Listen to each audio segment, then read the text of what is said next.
Miguelito. Okay.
Muy buenas tardes a todos.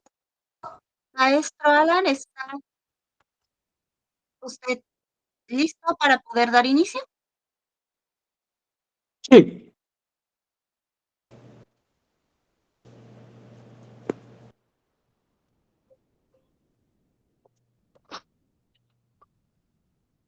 Listo, maestra.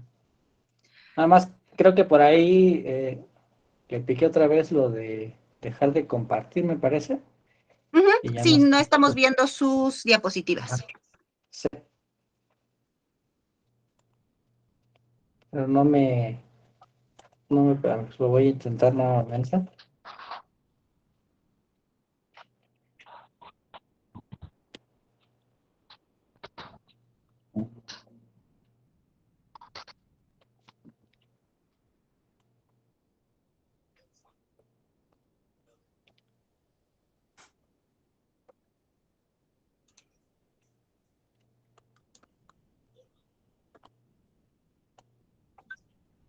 Ah, listo. Ahora sí, ¿verdad? Sí. Así es, ahí están. Pues muy buenas tardes a todos y todas. Es un honor para mí contar con la presencia del licenciado Alan Cruz Avendaño. Muchas gracias, maestro, por permitirnos este espacio de su tiempo para poder compartir esta tarde con todos nosotros. Le dejo el micrófono, sea usted bienvenido a este centro, a este primer congreso interdisciplinario en Derecho Penal, Psicología y Ciencias Forenses. Bienvenidos todos, adelante. Muchas gracias, maestra. Gracias por la invitación. Gracias a todos los participantes.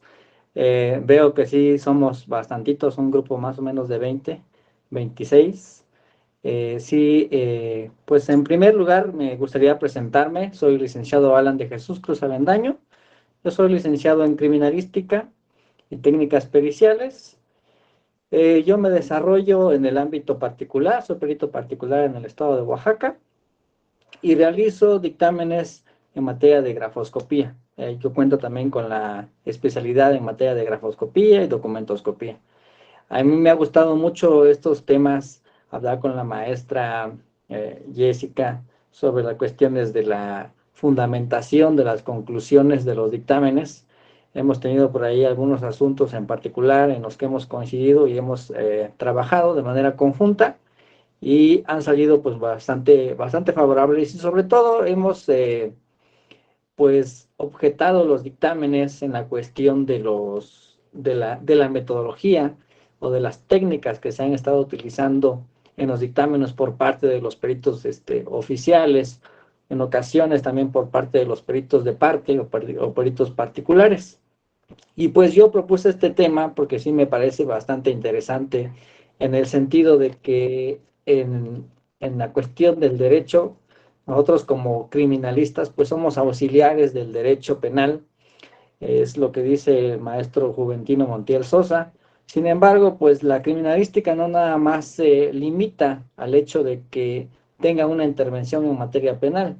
La criminalística, como bien se sabe, pues eh, tiene muchas disciplinas, muchas ramas, como lo es, por ejemplo, grafoscopía, como lo es documentoscopía, dactiloscopía, tránsito terrestre, antropología y diferentes ramas de la criminalística, pues auxilian en las diferentes ramas del derecho, en materia civil, en materia agraria, por ejemplo, topografía, agrimensura, avalúos, tránsito terrestre para la cuestión de los daños, en materia de derecho, pues en materia civil, mercantil, sobre todo es muy conocido en materia penal, en los tribunales agrarios, y pues etcétera, ¿no? En materia fiscal también tiene la intervención con nosotros como peritos de parte, que si bien es cierto, no todos son criminalística, pero derivamos de un tronco común, que es la criminalística.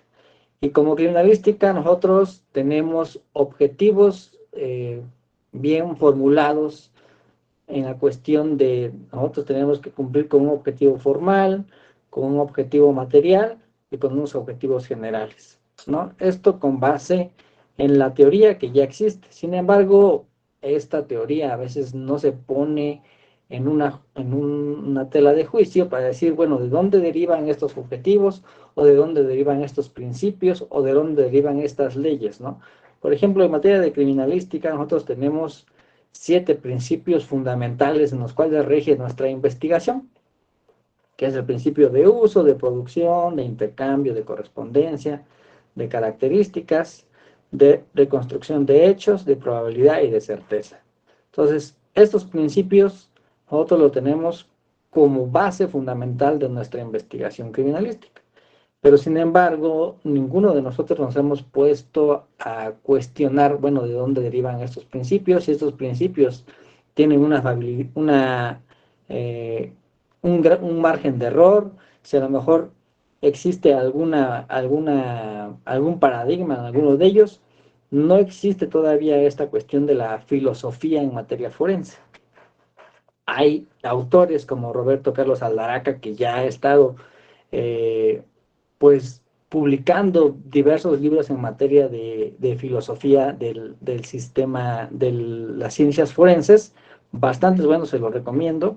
Ahí el maestro Michel Tarufo también nos hizo el favor de hacer muchísima investigación en la cuestión de las pruebas. Carmen Vázquez, que también ha sido una de las exponentes mayormente ahorita conocidas en la cuestión del razonamiento probatorio. Gastón Narcotti, también un argentino. Avellán, también una argentina que también anda en cuestiones de filosofía forense, ella en cuestión de filosofía del derecho, pero se conjuntan demasiado bien. Y pues bueno, cuando hablamos sobre los sesgos metodológicos en las pruebas periciales, pues evidentemente tenemos que hablar de qué es el método. Todos sabemos que ya el método son los pasos a seguir, ¿no? La palabra método pues deriva del griego odos. Descartes lo hacía saber en sus publicaciones de El Camino del Espíritu, donde dice que este camino nos va a llevar o nos va a conducir hacia la verdad. Y eso es que nosotros como criminalistas tenemos eso de vamos a descubrir la verdad histórica. Sin embargo, a veces la verdad no es como idealmente nos los plantean en la universidad. Nosotros lo que hacemos es, con base en una evidencia física, con base en una evidencia material, nosotros podemos ir haciendo deducciones, conjeturas, ¿no? Probabilidades de cómo es que pudieron haber sucedido los hechos. Como lo dice el maestro Rafael Tarufo, la verdad como tal no existe, existe una realidad que se le va a demostrar al órgano jurisdiccional con base en las pruebas, ¿no? Otros, como lo dice en el Código Nacional de Procedimientos Penales, la prueba pues es el conocimiento cierto de un hecho, esa es la prueba, ¿no? Y como prueba pericial, pues tenemos que es la opinión técnica o científica, pues emitida por una persona denominada perito, ¿no? El perito, evidentemente, pues es que tiene que ser una persona experta en un área o una rama del conocimiento o del saber. Evidentemente, sabemos que existen diferentes tipos de prueba pericial. Algunas son pruebas científicas, algunas son pruebas técnicas. Otros, como criminalistas, nos enseñaron un concepto de criminalística donde dice, la criminalística es la ciencia. Otro dice, la criminalística es la disciplina, porque ocupa el conocimiento científico y ocupa técnicas. Por eso es que es disciplina, ¿no? Y nos aferramos al hecho de decir, nosotros somos científicos. Sin embargo, esto en cierta manera no es cierto, porque no tenemos un método que esté estandarizado para poder decir que la criminalística sea una ciencia como tal, como lo es, por ejemplo, las pruebas de ADN.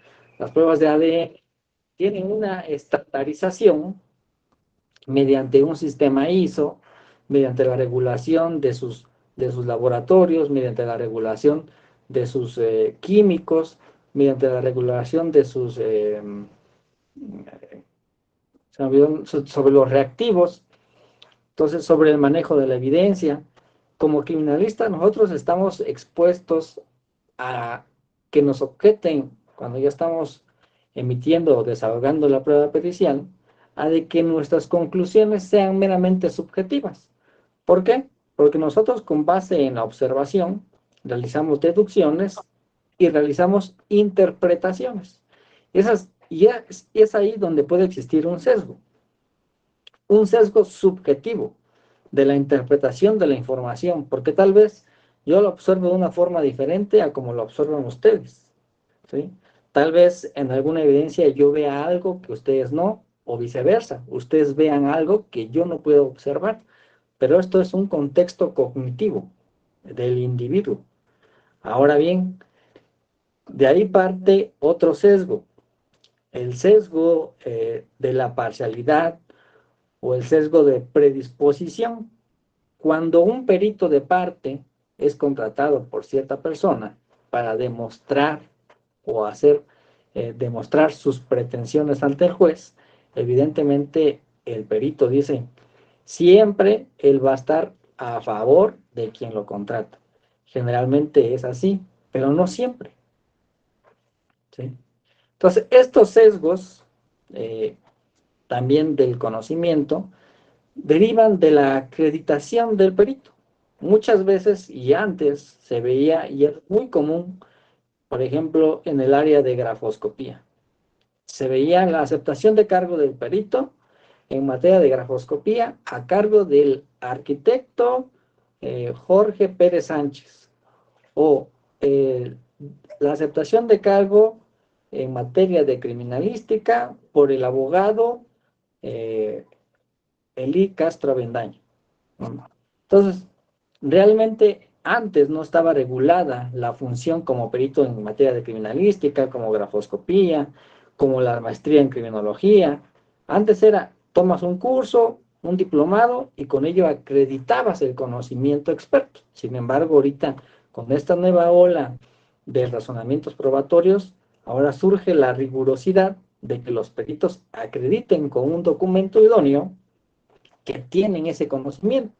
Si yo, su servidor, tiene que emitir un dictamen en materia de criminalística, evidentemente no puedo acreditar ese conocimiento con una cédula de licenciatura en Derecho, o una licenciatura en Arquitectura, o una ingeniería civil. Entonces, desde ahí, el juez le va a ir restando valor probatorio a mi opinión técnica, ¿no? Ahora bien, el perito no solamente tiene que cumplir con este requisito de acreditar los conocimientos con los documentos idóneos, y esto lo podemos ver en las diversas regulaciones, como en la Ley Federal del Trabajo, en su artículo 822, como lo vemos en el Código de Comercio, en el 1252, como lo vemos en el Código de Procedimientos Civiles en el Estado de Oaxaca. Todos ellos tienen ahí un artículo específico en prueba pericial, y todos más o menos, palabras más, palabras menos, dice, el perito debe tener título y cédula en la materia en la que se ha de oír su parecer, ¿no? En el Código Nacional de Procedimientos Penales, en el 369, lo especifica. Entonces, nuestra función como peritos, desde el principio, tenemos que acreditar ese conocimiento. Ahora, después de haber acreditado este conocimiento, es que nosotros tenemos que dar una credibilidad ante el órgano jurisdiccional ¿Y cómo damos esa credibilidad de nuestra opinión técnica? Pues eso lo hacemos con base en nuestras conclusiones. Pero para llegar del punto de aceptar el cargo a conclusiones, hay un paso, que es utilizar los métodos adecuados o los métodos idóneos en nuestro análisis, en nuestra verificación de tal prueba. Supongamos, me contratan a mí como perito en materia de grafoscopía porque quieren acreditar la falsedad de una firma. Entonces, yo tengo que exhibir mi cédula profesional en materia de grafoscopía, ¿sí? Y tengo que buscar mis elementos indubitables, tengo que documentar mis elementos cuestionados, realizar un análisis, ¿sí? Y eso también es muy criticado. La cuestión de que el método que yo ocupo no tiene el principio de unicidad. Es decir, en mi conclusión, generalmente es así. Todos nosotros como peritos decimos, la firma que se encuentra suscrita en tal documento, público o privado, ¿sí?, es del C. Juan Pérez Santiago, haciendo una conclusión meramente categórica. Es decir, no damos pie o no damos cabida a de que pudiera existir un rango de error. Y esto puede suceder. Puede ser una firma falsa que la estemos tildando de auténtica y viceversa. Una firma auténtica que la estemos tildando de falsa, ¿sí? Entonces, con nuestros métodos, nosotros vamos a otorgar la credibilidad ante el órgano jurisdiccional para demostrar una verdad, pues formal, como lo dice Michel Tarufo, ¿no? Una verdad formal, que es la que se va a demostrar ante el órgano jurisdiccional. Y bueno, el método científico sabemos que tiene esos 5 pasos, ¿no? La observación, el planteamiento del problema, la hipótesis, la experimentación y las conclusiones. Bueno, todo esto lo sabemos de cajón, todos, ¿no? Pero nadie nos ha explicado que la observación tiene pasos, tiene 4 pasos. El planteamiento del problema tiene 5 pasos. La formulación de la hipótesis tiene ciertos criterios. La experimentación tiene criterios para hacer la experimentación, ¿sí? Y eso no se ve en los dictámenes ni de peritos de parte, ¿no? Porque yo también no lo hago o no lo he hecho, lo que no se hace como debería de hacerse, y ni mucho menos como peritos oficiales. Esto no es por una cuestión de un sesgo cognitivo. A lo mejor sí lo sabemos, pero la cuestión es que estamos en el paradigma de que, es que siempre se ha realizado de esta forma y no podemos cambiar el modelo. Porque, por ejemplo, yo lo comentaba con un colega. Fíjate que existe una estandarización para formular conclusiones y las conclusiones ya no pueden ser categóricas y nos dice, las conclusiones ahora deben ser propositivas porque nuestro conocimiento técnico o científico tiene un rango de error y existe la probabilidad de que nuestra conclusión esté errónea. Y me dice, pues sí, tienes toda la razón, nuestra conclusión siempre tiene un rango de error y esto y el otro. Pero ¿qué es lo que pasa? Cuando nosotros somos contratados, nos va a decir el abogado, no, es que yo necesito que digas esto, es que yo necesito que demostremos esto y en tu conclusión me estás dando pie o cabida a decir que puede existir que la firma sea falsa y yo quiero que digas que sea auténtica. Entonces nosotros nos vemos presionados de forma legal para adecuar estas conclusiones técnicas o científicas y hacemos conclusiones categóricas, cuando no es lo correcto. Deben ser unas conclusiones propositivas y existen esas estandarizaciones. Que no se den a conocer o que no los conozcan es una cuestión diferente, pero de que lo existe, lo existe. Y desde ahí ya existe un sesgo. Es un sesgo predisposicional, porque yo ya estoy dando por hecho algo que a lo mejor no es así, ¿sí? Ahora, el conocimiento científico tiene ciertas características, ¿sí? La investigación científica, dice, se encarga de producir un conocimiento, y este conocimiento se caracteriza por ser ordenado, metódico, racional, crítico y sistemático, sobre todo sistemático, ¿sí? Porque no me puedo ir del paso 1 al paso 3, del paso 4, me paso al 6 y al 7 y así. Entonces, eso ya no, al no existir una sistematización de este método, como lo decía, son pasos a seguir. Si no existe esta sistematización en la metodología, desde ahí nuestros resultados obtenidos derivados de nuestros análisis, pues van a tener ese sesgo metodológico. Más aún que a lo mejor en materia de criminalística, pongamos el ejemplo, que creo que no se da en México ni en Oaxaca, ¿no? Una mala preservación del lugar del hecho, una mala recolección de la evidencia, una mala, un mal registro de cadena de custodia, un mal traslado, que ya llegó al almacén de evidencia, lo echaron en una cajita y lo pusieron por ahí donde hace mucho calor y a lo mejor era un indicio biológico, se degradó, se degeneró y en el análisis de laboratorio existe ahí ya un sesgo en la cuestión de la preservación del indicio o de la evidencia, ¿sí? Entonces los resultados que arroje la prueba de ADN que tiene una fiabilidad del 9.9%, pues a lo mejor ese 9.9% ya no existe. Sí, a lo mejor ya es un 90, a lo mejor ya es un 85. Ahora, la mesa de trabajo en la que realizó el químico la prueba, se limpió, los instrumentos que utilizó, si están debidamente calibrados, si los reactivos que utilizó son son actuales, es decir, que no hayan sido ya caducados. Todas esas cuestiones, ¿sí? Nos va a llevar en nuestro resultado esos sesgos, tanto en nuestros resultados como en nuestras conclusiones, ¿no?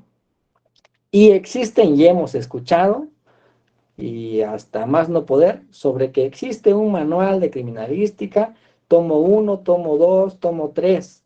Existe una enciclopedia llamada ICCI, donde te va a decir, este manual te va a decir cuáles son los pasos técnicos a seguir en el lugar del hecho, cómo vas a hacer tu documentación de la evidencia, cómo la vas a recolectar, cómo la vas a embalar, cómo la vas a trasladar, qué es lo que vas a hacer en tus registros de protocolo de cadena de custodia, cuándo se aplica el aseguramiento, cuándo es para resguardo, cómo es la trazabilidad de esta evidencia, y te lo explica todo. Ahí están los protocolos. También en los protocolos te menciona con formatos cómo se debe de realizar. Y esto no sucede así, ¿sí? Ahora, el IPH, que es una puesta a disposición como tal, el MP solicita hacer levantar ahí en su computadora un acta de disposición, ya se modifica la información. ¿Por qué?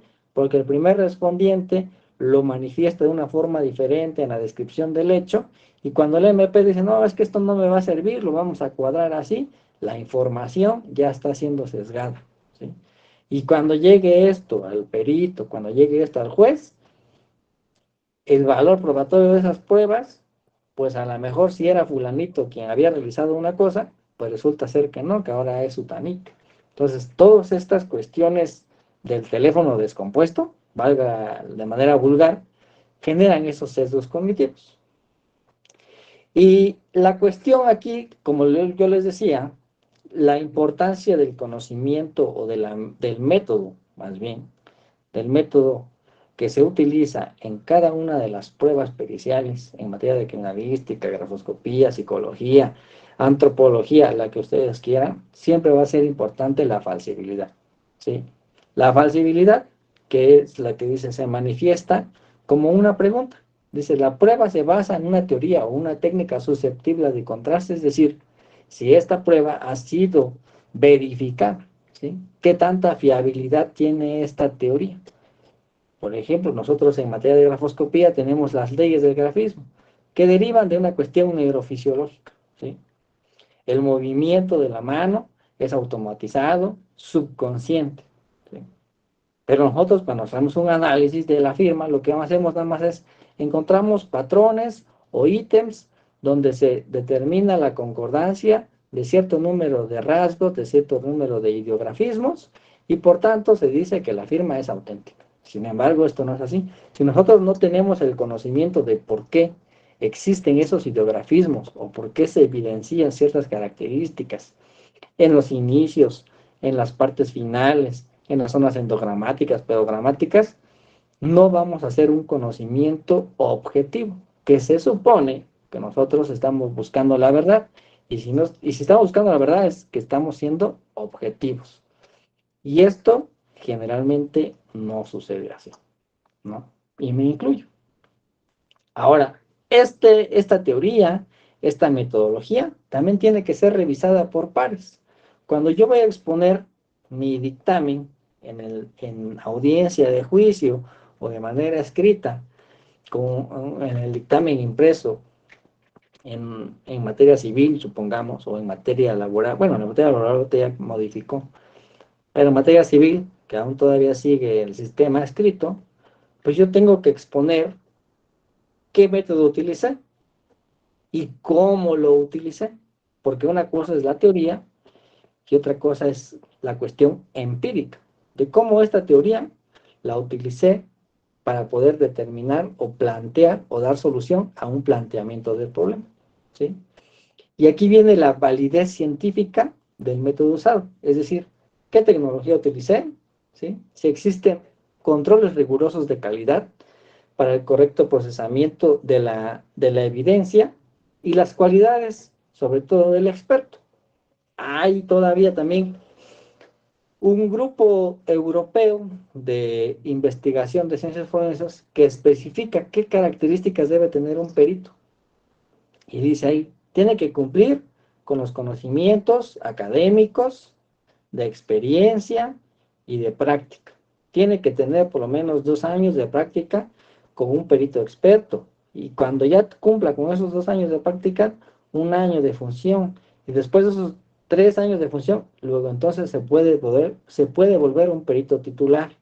Pero imagínense cuánta capacitación se necesita. La académica, la de ser auxiliar de perito, 1 año, todavía como perito auxiliar, y entonces te dan la titularidad como perito.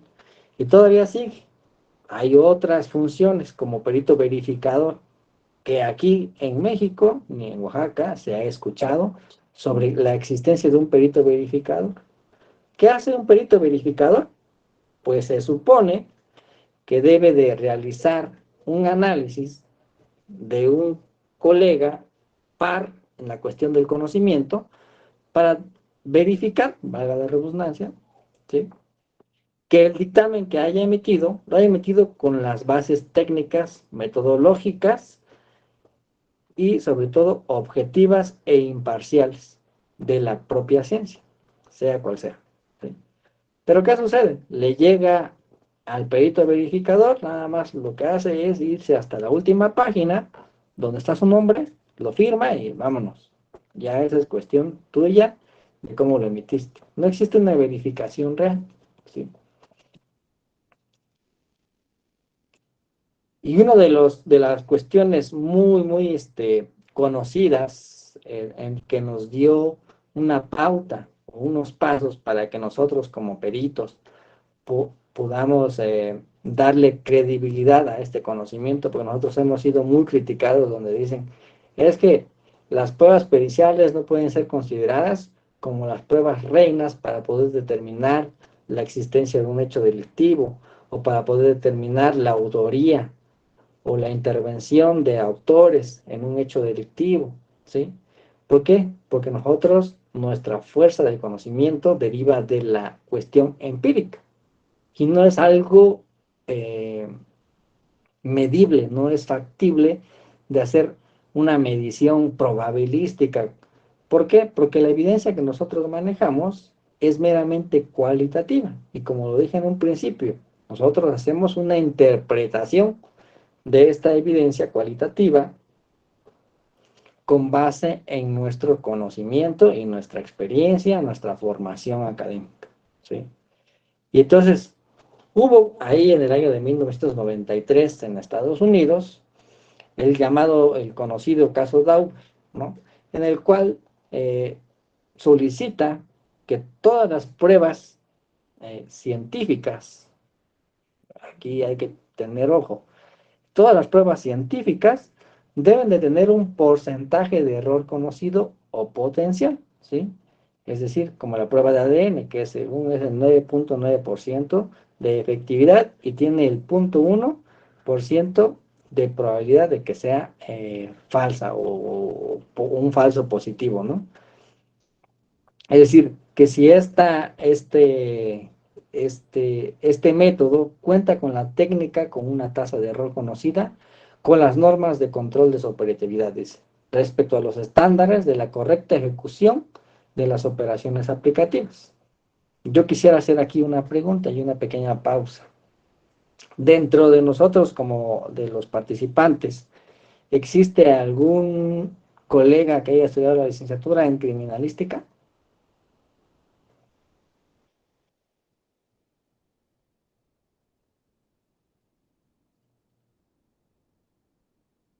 ¿No? ¿Nadie? Bueno, ¿algún abogado que haya visto dictámenes en materia de criminalística?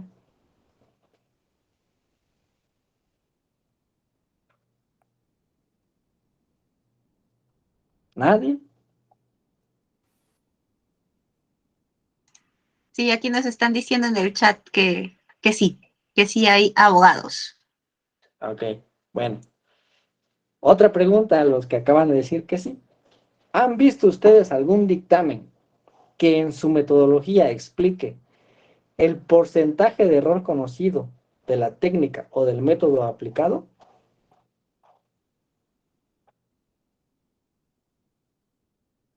Estoy seguro de la respuesta, que es no. No, Así no, es, no. no. Ninguno, no se ha visto. Y hasta el momento no hay ningún dictamen que en su metodología explique. Yo apliqué, porque eso sí, nosotros nos escudamos en el hecho de decir, ajá, únicamente hace mención del método. Nosotros nos escudamos al decir, utilizamos el método científico, ¿no? Con sus pasos, la observación y hasta la conclusión.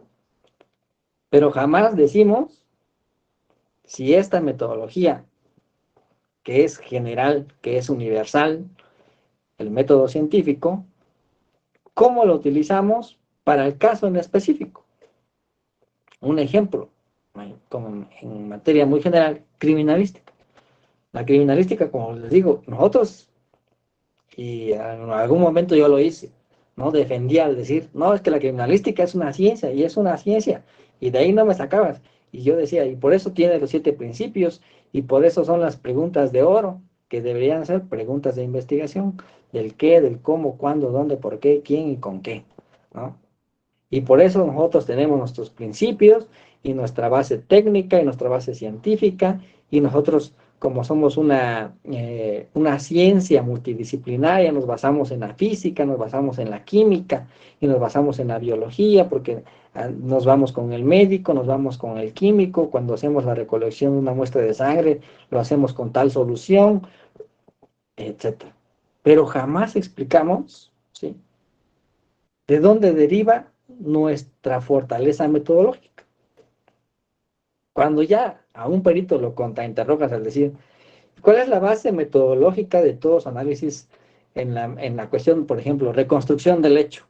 ¿Cómo es que basó su reconstrucción del hecho? No, pues en la evidencia encontrada en el lugar del hecho y la evidencia que se aportó en la autopsia realizada a la persona fulanito de tal, y a la certificación médica realizada a la otra persona, y a la valoración de la prueba de, porque hay otra, la sangre. Dicen, había manchas de sangre y se determinó el grupo de ORH positivo, como si el ORH positivo fuera una entre las 1000 que estamos aquí, ¿no? Entonces es una prueba meramente presuntiva y no es identificativa. Y dicen, es que sí, concuerda porque él es ORH positivo y él también es. Muchos somos ORH positivo, al menos aquí en México, ¿no? Pocos somos los que son AB o B, ¿sí? Entonces eso no es identificativa, es meramente presuntiva. Sin embargo, el juez las valora y les da valor probatorio y lo sentencia, o viceversa, ¿no? Les da el auto de libertad. Bueno, entonces no logramos o no llegamos a explicar cuál es nuestra fuerza metodológica. Nuestra fuerza metodológica es el empirismo, la cuestión deductiva. Y por ahí leía yo en el libro del maestro Roberto Carlos Aldaraca que el método inductivo no existe, que es una falacia, que nada más nosotros hacemos deducciones, porque nuestra base es un conocimiento general para hacer premisas o con premisas particulares para tener conclusiones particulares. Pero bueno, y nosotros, entre más métodos le pongamos a nuestro dictamen, le ponemos método científico, método analítico, método descriptivo, método inductivo, método deductivo, hasta signaléctico le ponemos, pues, ¿no?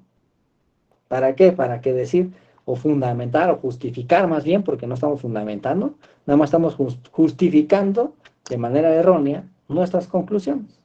Porque pensamos que entre más métodos lleve ahí explicado nuestro dictamen, mejor serán nuestras conclusiones. Y es lo mismo que pasa, por ejemplo, cuando quieren un abogado, ¿no? Quiere demostrar la falsedad de una firma y dice, objeto la firma suscrita en el pagaré de fecha tal y ofrezco la pericial en materia de caligrafía, grafoscopía, grafometría, grafología, documentología y piensa que entre más materias le ponga, mejor va a ser su acreditación de la falsedad de la firma. Y esto no es así, ¿sí? La prueba idónea es la grafoscopía y punto, se acabó. Y ahora, con base en el ofrecimiento de la prueba, ofrezco mi perito fulanito de tal, quien acredita el conocimiento, con la cédula tal, y expongo mi cuestionario sobre el cual realizará la prueba. Y eso sería lo idóneo y lo suficiente para que el abogado pueda acreditar la falsedad de esa firma, ¿no? Y es lo mismo que nosotros hacemos como peritos. Ponemos un montón de métodos y enunciamos un montón de métodos, pero jamás explicamos cómo lo utilizamos. Sí, mucha teoría, pero poco el empirismo. Entonces, ahí ya existe un sesgo. Y que nosotros en el contrainterrogatorio podemos echar abajo ese dictamen. Y como consultor técnico da muy buenos resultados el hecho de que empiece uno a cuestionar la metodología de cualquier perito, perito de parte o perito oficial. Ahora, otra de las cosas, en la cuestión de la metodología en las pruebas científicas, recalco, ¿sí? Debe existir un consenso general de la comunidad científica. Es decir, en las pruebas de ADN existe una estandarización, para lo cual, cómo se debe de llevar a cabo esta prueba. Aunque existen diversas estandarizaciones, se supone que los diferentes métodos te van a conducir a un mismo resultado, porque no importa cuál sea la operación que tú hagas, el resultado tiene que ser el mismo, ¿sí? Y por eso son estandarizaciones, son normas. En México, por ejemplo, existe la norma 17020, que esa es la que nos establece nosotros como peritos y en laboratorios, que debe, pues, radicar o la que debe fundamentar la función de cualquier laboratorio aquí en nuestro país, en México, incluyendo los laboratorios forenses, ¿sí? Y aquí existe una controversia. A veces dice la comunidad científica, es que este método no puede ser aceptado.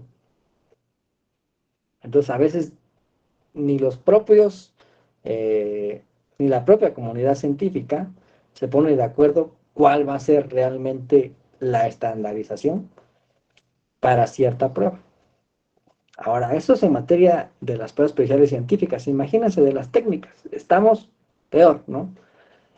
Muy llamadas, por ejemplo, las huellas, la prueba pericial en materia de dactiloscopía, ¿no? La de dactiloscopía es la cuestión del análisis de las crestas de la yema de los dedos. Nosotros decimos como peritos, no hay duda de que esta huella que está aquí impresa en este documento sea de esta persona, porque concuerda con 12 puntos característicos que los voy a enunciar ahorita mismo, y estos son, y coinciden con la ubicación, y tal, y lo. Sin embargo, viene aquí la refutación. No existe un análisis, ni un estudio científico ni técnico que demuestre la unicidad de una huella dactilar. Todos decimos, es que no existen huellas iguales, no pueden existir dos huellas iguales, ni siquiera en los gemelos, ni siquiera de un pulgar a otro, no pueden ser iguales. Nosotros tenemos esa teoría, ¿sí? Sin embargo, no hemos demostrado que a nivel mundial no exista una huella igual a la mía, pero tampoco hay alguien que haya demostrado lo contrario. Y aquí hay un ejemplo muy, muy claro y que nos va a poner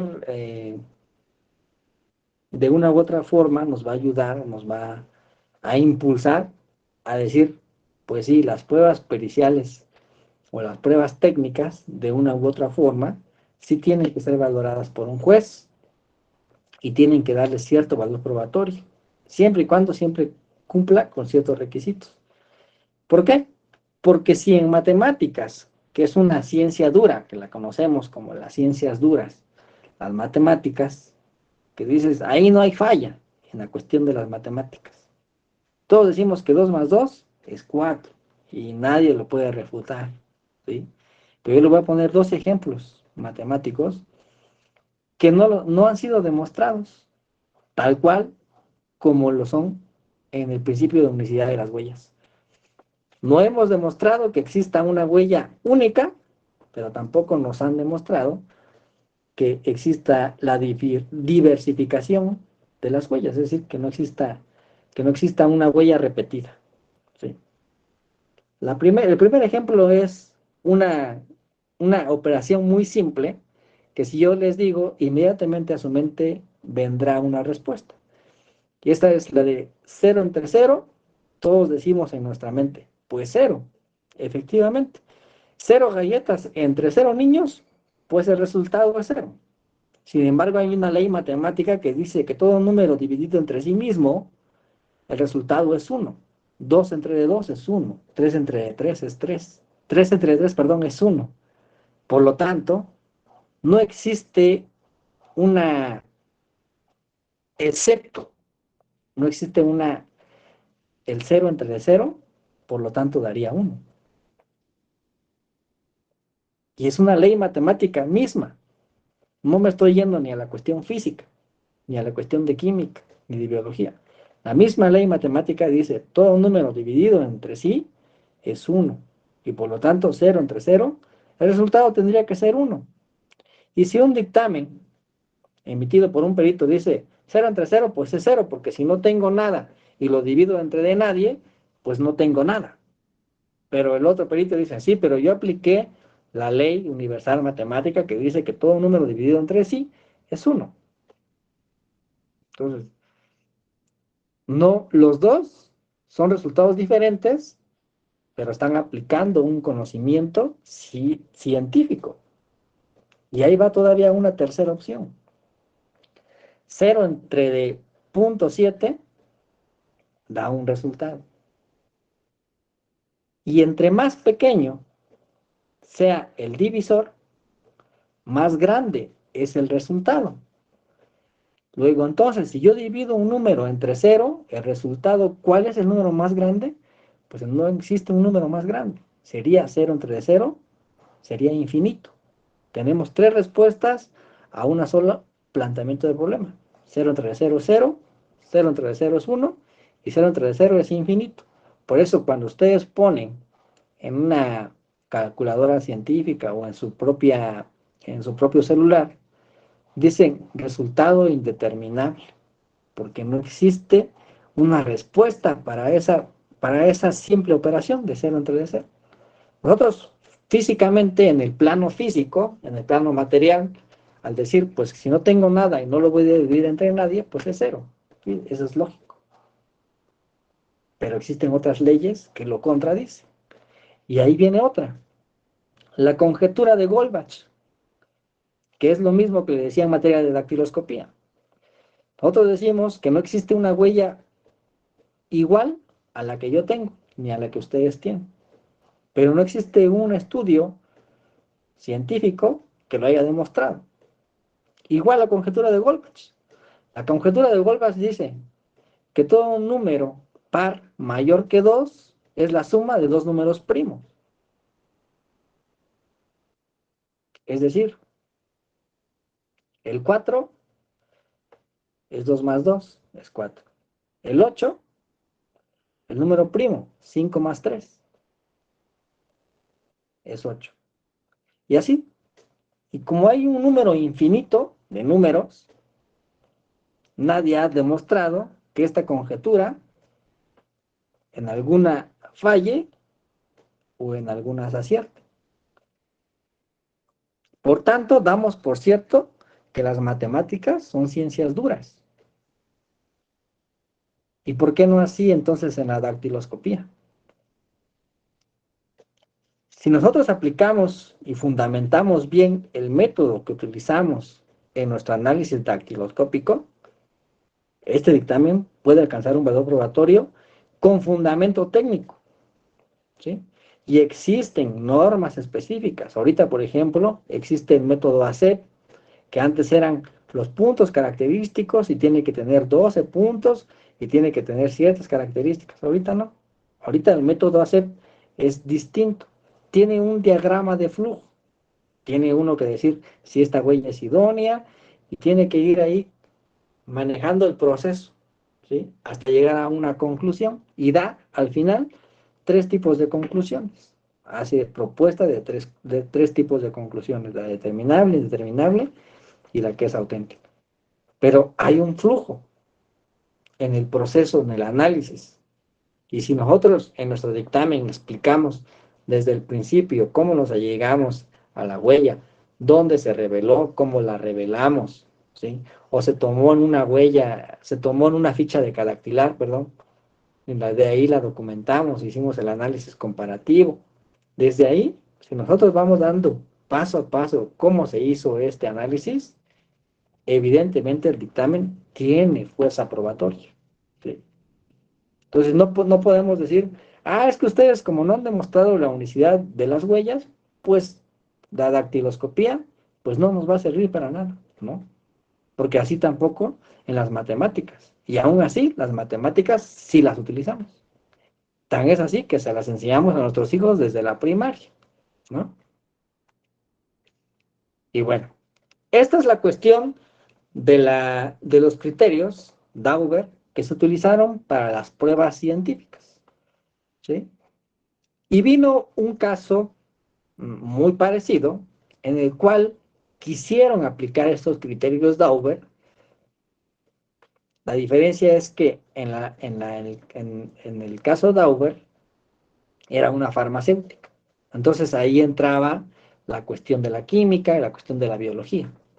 Aquí en el caso de Kuno Tires, por ejemplo, la cuestión deriva de un incidente o un accidente que tuvieron una familia al explotarles una llanta, ¿sí? Se lesionaron y demandaron a la empresa pues, por decir que sus neumáticos pues, eran defectuosos. Entonces proponen a su perito, ¿sí? Para que haga un análisis de la llanta y en la exposición del perito pues dice, sí, hay una falla en las llantas, hay un defecto porque estas, y explica, ¿no? Porque es que determina que sí, efectivamente, había un defecto, pues no, a lo mejor no en todas las llantas, pero al menos en esa sí había un defecto. Pero ¿qué hace la Corte de Apelación de Estados Unidos? Dice, no, pues es que como la prueba que tú me acabas de emitir no es una prueba científica, sino es una prueba interpretativa con base en tu observación, con base en tu conocimiento, con base en tu cognición, en tu preparación, tu experiencia, pues no te puedo aplicar el criterio Dauber, ¿no? Y por tanto, pues va para atrás tu prueba. Y de ahí se van a la Corte Suprema, ¿sí? En donde discrepa de esa sentencia y corrige esa decisión, en el cual dice que se indicó que el método usado por el perito, por el experto, sí era confiable, pero su aplicación al caso concreto, dice, no lo fue, porque el informe también indicaba que la llanta tenía un gran desgaste en la banda de rodamiento. Entonces, no explica de manera específica a qué tanto tiempo de desgaste tenía, cuántos milímetros de desgaste. A lo mejor podía realizar una medición de cuál era el desgaste, o con base en la figura, si ya no se veía. Algo ahí, hubo un detalle que el perito se le pasó, que aunque utilizó un método apropiado, ¿sí?, no fue idóneamente aplicado, ¿sí? Y dicen, pero sí se le puede considerar como una prueba técnica susceptible de ser controlado bajo los criterios jurisprudenciales de los criterios Dauber. Y hace esta sentencia, da el antecedente o da cabida a que sean modificados muchas pruebas periciales técnicas que habían sido desahogadas en otros estados y hasta en en la Corte Federal, para poder valorar este tipo de pruebas. Entonces ahí nos empiezan a dar como un caminito a los que somos técnicos para poder emitir dictámenes, pero con ciertos requisitos. Y a partir de ahí, en el año 2000, en la legislación norteamericana se modificó el artículo 702, perdón, de la Federal Rules Evidence, en la cual dice, y queda como tal modificada, y se queda redactada así: cuando los conocimientos científicos, técnicos, ya nos incluyen ahí, u otros especializados, puedan servir al jurado para entender las pruebas o fijar los hechos del caso, podrá tenerse en cuenta el testimonio de un experto por razón de conocimiento, ¿sí?, acreditar el conocimiento con algún documento idóneo, ¿sí?, la habilidad, es decir, la técnica que se debe utilizar, la experiencia, porque no es lo mismo a lo mejor un perito que lleva un año en la función a que una persona que ya lleva 10 años. Y a veces ni aunque lleves 10 años, porque a lo mejor en esos 10 años solamente has emitido 3 dictámenes, y el que lleva un año a lo mejor ya emitió uno por lo menos cada mes y ya le triplicó, ¿no?, la experiencia, la formación. Evidentemente en la formación hablamos no nada más de la cuestión académica. Con nosotros, sí, egresamos de la licenciatura en Derecho, de la licenciatura en Arquitectura, cualquier licenciatura, siempre el conocimiento es dinámico. Y los procesos o las técnicas se modifican. ¿Por qué? Porque la tecnología también va avanzando demasiado. Jamás nos hubiéramos imaginado que nos pudiéramos reunir de manera virtual. Eso solo lo veíamos en una caricatura llamada Los Supersónicos, y sucede, ¿no? Entonces el conocimiento es dinámico. Entonces aquí dice, entonces tomando en cuenta el testimonio de la persona experta en razón del conocimiento, la habilidad, la experiencia, la formación, la educación, ¿sí?, en el que se expresa su opinión. Y dice, y el testimonio está suficientemente fundamentado en hechos o datos fiables, ¿sí? Es decir, que la recolección de la información o de la evidencia forense haya sido de la forma apropiada, conforme a los protocolos, conforme a los estándares internacionales o los estándares nacionales, o a veces hasta los estatales, ¿sí? Que el testimonio sea producto de principios y métodos fiables, como lo decía. Si yo, por a lo mejor, tengo un resultado diverso al de mi colega o al de mi compañero, sin embargo, cuando nosotros fundamentamos bien nuestro dictamen, pues puede que los dos estemos en una verdad relativa, pero esta verdad pues deriva de la cognición, la experiencia y del método, sobre todo, que nosotros estemos utilizando. Y por ello se requiere del perito verificador para decir, bueno, entonces vamos a ver quién de los dos realmente tiene la razón, y a lo mejor ahí se va a declinar uno de ellos, ¿no? Y por último, pues que el testigo aplique los principios y los métodos al hecho del caso de forma fiable, es decir, la cuestión empírica. Porque sí, es muy bonito decir, vamos a aplicar los 7 principios de la criminalística cuando les damos clases, ¿no? O vamos a aplicar las leyes del grafismo, o vamos a aplicar la aplicación, por ejemplo, utilizar las luces UV, la IR para análisis de documentos, o vamos a utilizar el método Bucetich. Es muy bonito decirlo en clases, pero cuando ya está uno en función profesional, ahí es donde ya no sabe ni para dónde ir. Por eso yo les decía, les comentaba mucho a los alumnos, cuando ustedes tengan la oportunidad de equivocarse, háganlo aquí en la escuela. Aquí en la escuela les digo, reprueban y ya no pasa nada. Afuera hay responsabilidad profesional. Y bueno, hablando un poquito en cuestión de criminalística y sobre todo lo que les decía yo, existen protocolos, existen manuales, existen estándares, existen enciclopedias de cómo el perito debe acudir, por ejemplo, a un lugar del hecho y hacer un acordonamiento idóneo para la preservación de la evidencia, para que no exista una destrucción, una manipulación o en su caso la erradicación de la misma evidencia. Y dice la teoría, existen 2 tipos de lugar, abierto y cerrado, o mixtos. ¿Sí? Y en los mixtos o en los cerrados vas a coordinar de tal forma que no permitas el acceso en la puerta. Vas a cerrar puertas y ventanas. Pues puede ser este el ejemplo, a lo mejor. Pero como perito no podemos dar por hecho que las evidencias van a estar solamente ubicadas dentro del lugar donde está el cuarto. Probablemente podamos encontrar sangre, cuchillo, a lo mejor disparos de arma de fuego, que estén aledaños al lugar.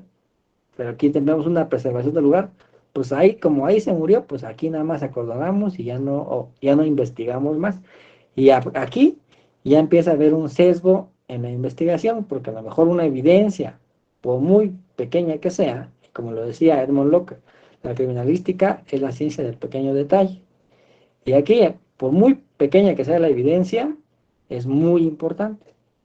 Y a lo mejor, porque yo ya acordoné aquí, ya no investigué más allá, y a lo mejor ahí, como había terracería, a lo mejor quedó ahí a lo mejor una huella de pisada, o a lo mejor una huella de la bicicleta o de un carro, y ya no lo tomé en cuenta. Y ya la investigación se ve sesgada desde la recolección de los indicios, desde la preservación del lugar. ¿Sí? Y dice la enciclopedia, cuando ingresen a un lugar de intervención o un lugar del hecho, no se permite el acceso a personas terceras que no se encuentren capacitadas para el procesamiento del lugar, ni mucho menos que no tengan ninguna relación en la intervención del procesamiento.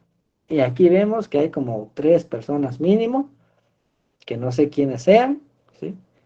Que probablemente estén o manipulando o destruyendo o erradicando evidencia que pudiera ser sustancial.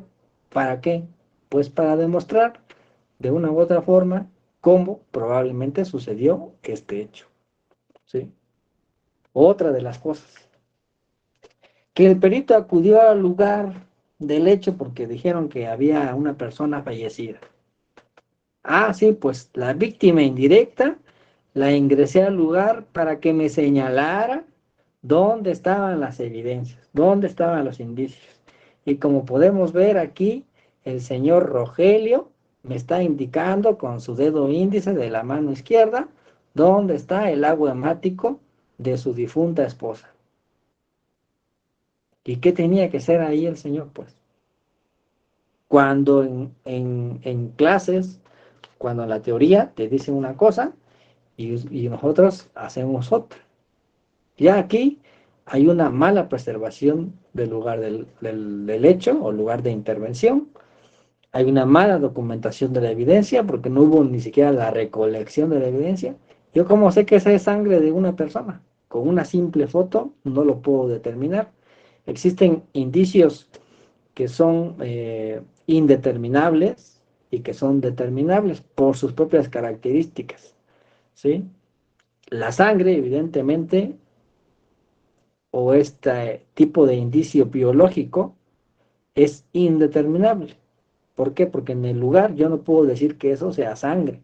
Probablemente sea a lo mejor mi jugo de betabel que se me cayó en la mañana, ¿sí? Entonces tengo que demostrar en primera que es sangre. En la segunda, cuando yo demostré que sea sangre, que sea humana. Cuando ya demostré que es humana, hacer la individualización mediante un análisis genético, ¿sí? Hacer una recolección de esta mancha hemática y hacer el cotejo con una muestra que se le va a recolectar en la necropsia al difunto o a la difunta, pues, ¿no? Y derivado de este tipo de, pues, de malas prácticas, existen muchas quejas que se han llevado a la Corte Interamericana de Derechos Humanos. Una de ellas es el caso González, que le llaman el campo algodonero, allá en Chihuahua, de las mujeres de Tijuana. Esta sentencia salió el 16 de noviembre del 2009, ¿sí? En donde alegaban las irregularidades en la cuestión de la cadena de custodia en el lugar del hecho, ahí le llaman escena del crimen, ¿sí? En la recolección de la evidencia, en el manejo de la evidencia.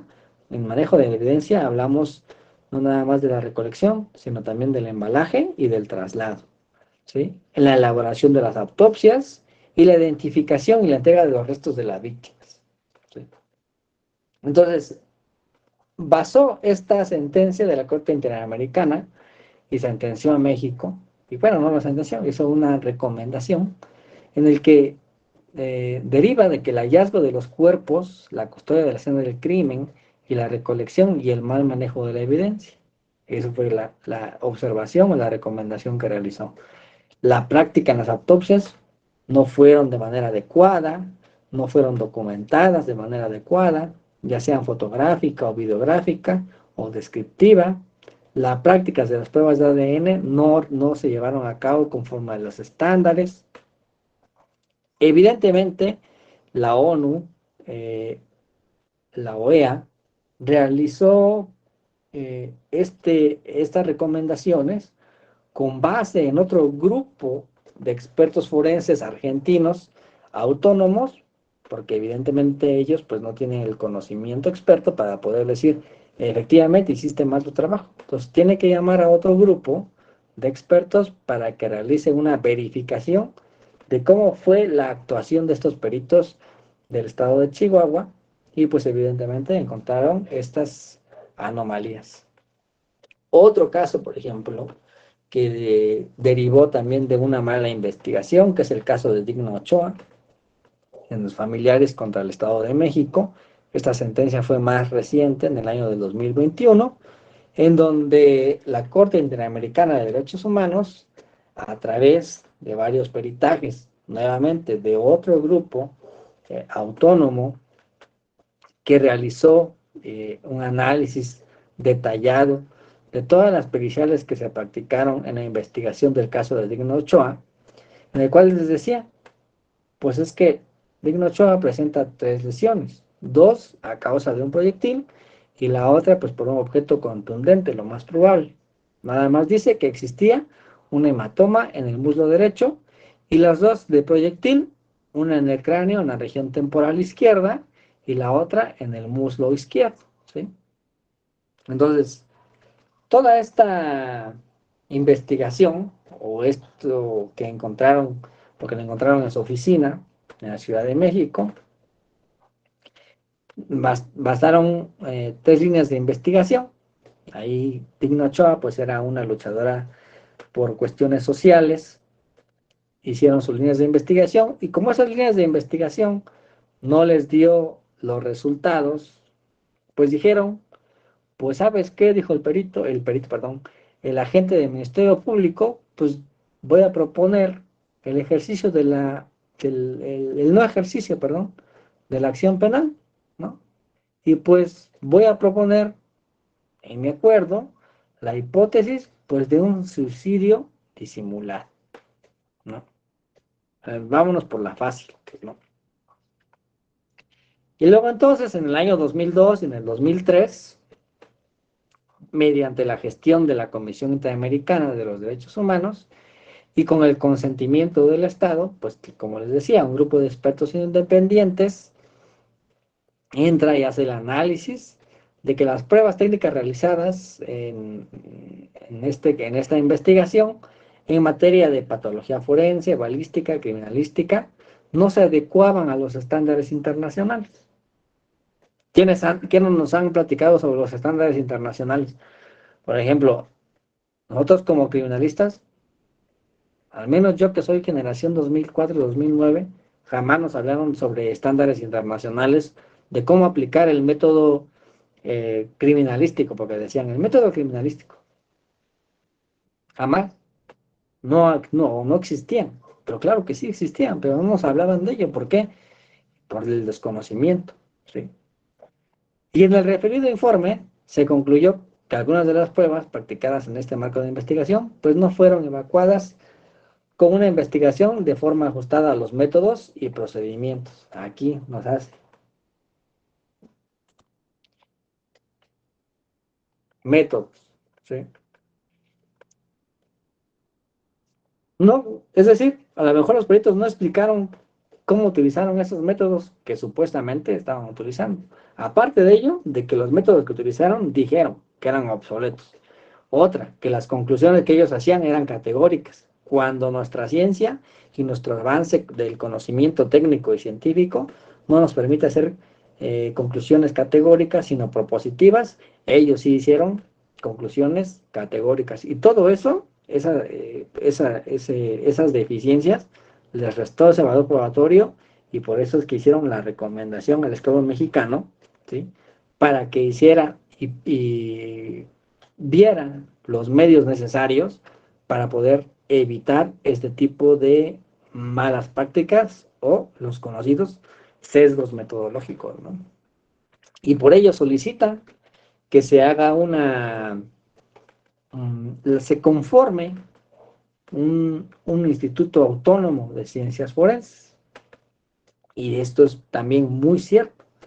Cuando una persona es detenida, por ejemplo, por X o Y delito o delitos, el Ministerio Público solicita a la Dirección de Servicios Periciales que se realicen las pruebas pertinentes en materia de y las enuncia, ¿sí?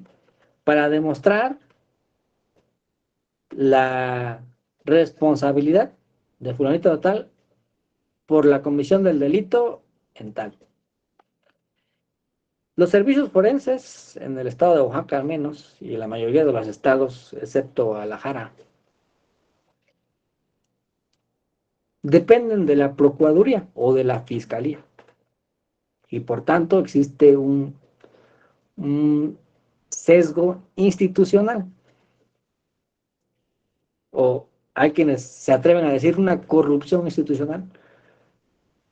Porque si el Ministerio Público dice, esta persona está detenida por ser probable actor o autor de este delito, la investigación va encaminada a demostrar que esa persona cometió ese delito y no en que la investigación vaya encaminada a demostrar la verdad, aunque la verdad sea diferente a lo que se manifiesta por parte del Ministerio Público o por parte de la víctima. Nosotros vamos a hacer para que las pruebas técnicas o científicas vayan encaminadas a demostrar que esta persona es culpable. Entonces ahí también hay un sesgo. Y como decía, hay otros que se atreven a decir una corrupción institucional. Y por ello recomiendan que se realice o se conforme este Instituto Autónomo de Ciencias Forenses. Y el estado de Guadalajara lo tiene. El Instituto Jalisciense, creo que se llama, de Ciencias Forenses, el Instituto Autónomo de Ciencias Forenses. Es el único.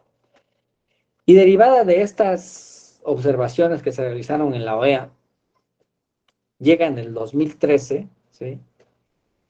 Christoph Heynes, en el cual nuevamente nos enfatiza que gozar de credibilidad local e internacional tendría que ser el establecimiento de un sistema de justicia civil sólido, un sistema en el que las instituciones sean fuertes e independientes y estén interconectadas, y en que las leyes sean claras, se ajusten a las normas internacionales y formen parte integrante de la cultura institucional y pública. Y nuevamente, en el 2016, el comisionado de las Naciones Unidas para los Derechos Humanos, Zein Hussein, en su visita oficial que realizó en octubre del 2015, hace pública en el 2016 sus recomendaciones, y dentro de ellas es crear una institución nacional forense que sea autónoma e independiente, con suficientes recursos que puedan dar servicio a todos los órganos de administración de justicia, incluyendo tribunales y procuraciones de justicia y representantes legales. Fíjense, la importancia de que las ciencias forenses sean autónomas. ¿Por qué? Porque evidentemente están viendo que existe este sesgo institucional en que, pues, si yo cometo un error como Ministerio Público, periciales o agencia estatal de investigaciones, pues corríjamelos. Y viceversa, si yo como Instituto de Servicios Periciales cometo un error, pues como Ministerio Público ayúdame a corregirlo de una u otra forma. La cosa es que lo que aquí importa es que el, la persona responsable o la que está siendo procesada, ¿sí? Pues tenga una sentencia condenatoria, ¿sí? Entonces, aquí la importancia de la formación de este instituto.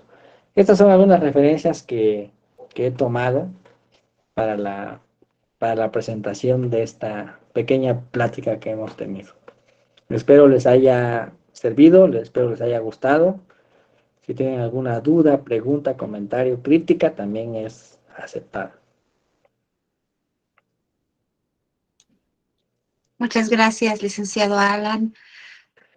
A todos los asistentes, si hay alguna pregunta, algún comentario, pueden abrir su micrófono o escribirnos en el chat para poder darles lectura.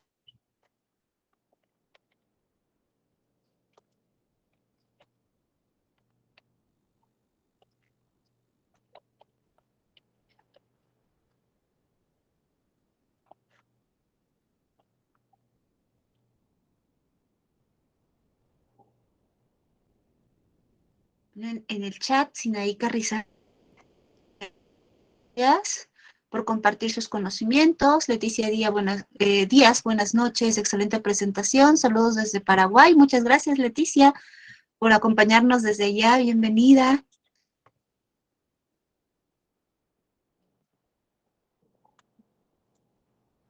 No sé si haya algún otro comentario, alguna pregunta.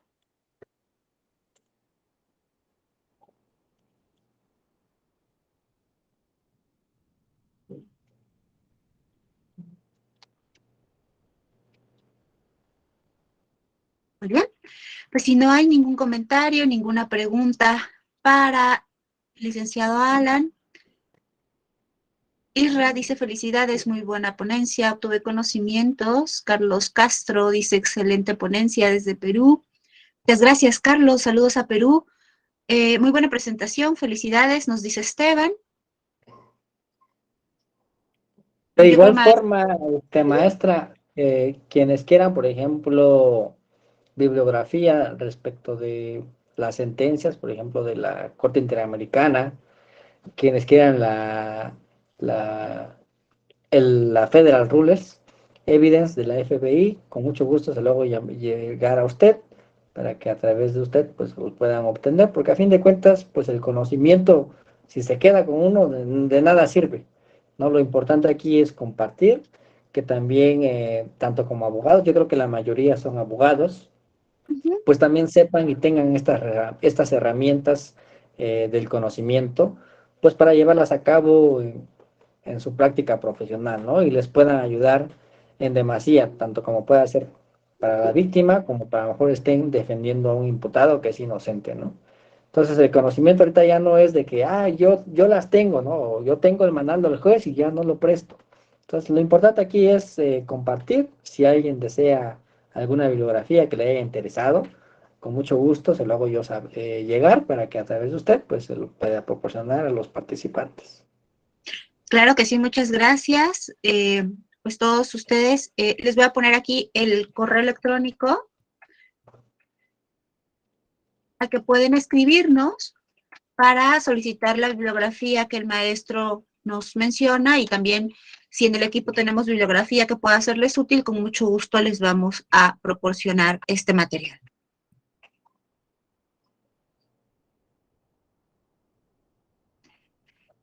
No sé si haya algo más que ustedes quieran compartir. Por aquí tenemos otros comentarios. Carlos, gracias. Sí, sería excelente compartir jurisprudencia internacional, con mucho gusto. Isela nos dice, excelente presentación, maestro, como siempre, exponiendo los mejores temas. Alessandra Vargas, gracias por compartir. Yo estoy interesada en la información. Jorge, felicitaciones por la excelente ponencia. Saludos cordiales desde Chimbote, Perú. Dios los bendiga. Muchas gracias, Jorge. Martín Prieto, buenas tardes. Excelente exposición. Saludos desde Ciudad Juárez, Chihuahua. Saludos a Chihuahua, gracias. Por aquí creo que se me pasaron algunos. Bernardino Jiménez, una ponencia muy formativa, excelente exposición del ponente, muchas gracias. Un saludo desde el corazón de la cuenca del Papaloapan, San Juan Bautista, Tuxtepec. Saludos a Tuxtepec también, aquí en Oaxaca. Y pues, en breve estaremos compartiéndoles con mucho gusto la información que el maestro nos haga favor de hacernos llegar. Y si no hay comentarios o dudas, pues a nosotros no nos resta más que agradecerle, maestro, por su excelente ponencia. Y Por el contrario, muchas gracias por la invitación a este gran congreso. Muchas gracias, maestro. Permítame, tengo aquí una cuestión técnica.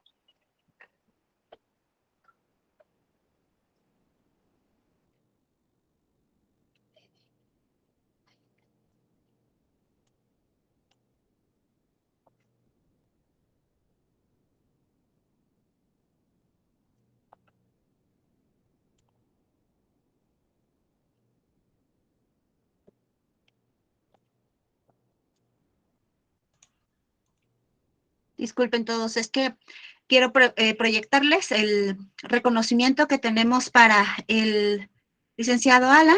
No lograba yo hacerlo. Ya lo tenemos por acá. No sé si ya lo puedan ustedes visualizar.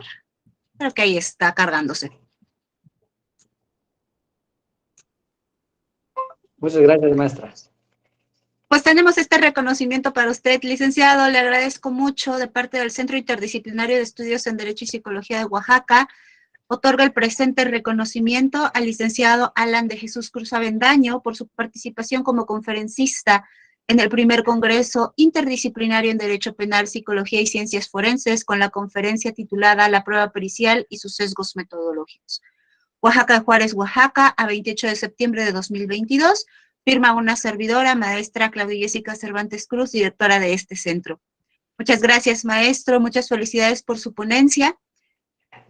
Y pues nos despedimos solo por esta noche, porque el día de mañana estaremos compartiendo con usted también un taller sobre técnicas específicas del procesamiento. Entonces, pues vamos a estar por ahí todos atentos para poder acompañarle y para poder seguir aprendiendo de usted. A todos los asistentes, muchas gracias por su participación este día. Les recordamos que el día de mañana vamos a estar trabajando a partir de las 17 horas, tiempo del Centro de México, con los diferentes talleres. Todos ustedes ya tienen información para el acceso a estas actividades en sus correos electrónicos, y si tuvieran alguna circunstancia, alguna dificultad para obtener esta información, por favor, contáctenos por correo electrónico para que durante la noche del día de hoy y la mañana del día de mañana podamos solventar cualquier situación en ese respecto. Maestro, muchas gracias. Que tengan todos una excelente noche.